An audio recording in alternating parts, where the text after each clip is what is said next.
এখন থেকে আপনার ইমো নাম্বারটি যদি কেউ পেয়েও যায় বা আপনার মোবাইল ফোনটি কেউ যদি নিয়েও যায়, তবুও সে কখনো আপনার ইমোটি হ্যাক করতে পারবে না বা ইমোতে প্রবেশ করতে পারবে না। ভিডিওটি কিন্তু খুবই গুরুত্বপূর্ণ।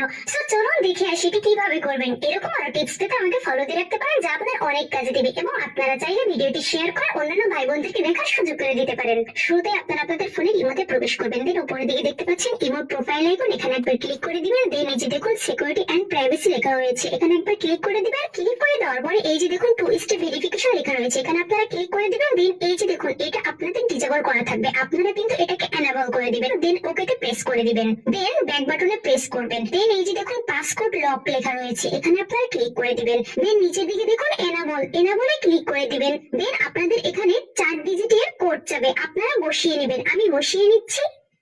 সেম কোড আপনারা আবার বসাবেন। দেন ডানে প্রেস করে দিবেন।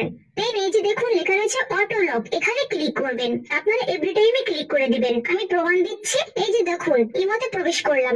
ওকে, এখন থেকে আপনার ইমোতে যখন কেউ প্রবেশ করতে যাবে, তখন আপনি যে এর আগে 4 ডিজিটের কোড বসিয়েছিলেন, সেই কোডগুলো কিন্তু এখানে যাবে। আপনার মোবাইলকে যদি কেউ নিয়েও যায়, তারপরে যখন সে প্রবেশ করতে যাবে, তখন অবশ্যই কিন্তু আপনার পাসওয়ার্ড দিয়ে তারপর তার প্রবেশ করতে হবে। ওকে, এখন থেকে তাহলে আপনার ইমোতে আপনার পারমিশন ব্যতীত কখনোই সে প্রবেশ করতে পারবে না। সো আপনার ইমোটি এখন থেকে সম্পূর্ণভাবে সিকিউরিটি সম্পন্ন হয়ে যাবে। That's it.